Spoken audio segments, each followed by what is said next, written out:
साथीहरू, बसन्त र बसन्तका परिवार घर छोडेर निस्किसकेका छन्।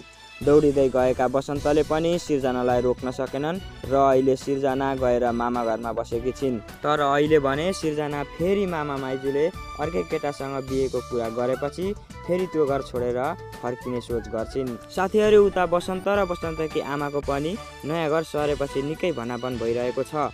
उता सिर्जनालाई घर सरेपछि बसन्तको धेरै याद पनि आइरहेको छ। फोनमा भने निकै रिसाएर बोलेको जस्तो छ।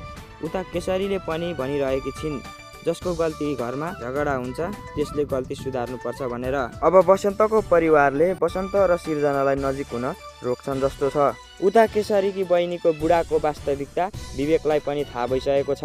सुषमा धेरै पछुतो मानिरहेकी छिन्। अझ घर लाग्नु पर्छ भनेर बाख्रा बेच्न लगाइरहेको छ। साथीहरू, अब के बसन्तको घरमा शान्ति होला त? घर सरेसँगै झन बढी बसन्तलाई बन्धनमा राखिएको छ। के बसन्तले सक्लान् सिर्जनालाई नभेटी बस्न? साथीहरू, बसन्तको घर झनै शान्ति हुन सक्ला जस्तो छैन। बसन्त र केशरीको सम्बन्धमा झनै ठुलो समस्या आउला जस्तो छ।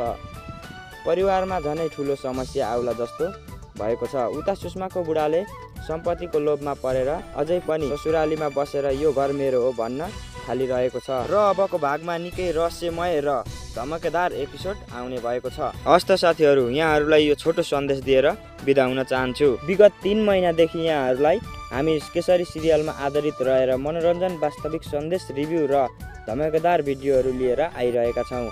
अब भने हामी केशरी सिरियल सँगसँगै तपाईँहरूको चाहना अनुसार शायरी, कविता, क्याप्सन, रोस्ट भिडियोका साथै अन्य भिडियोहरू पनि लिएर आउनेछौँ।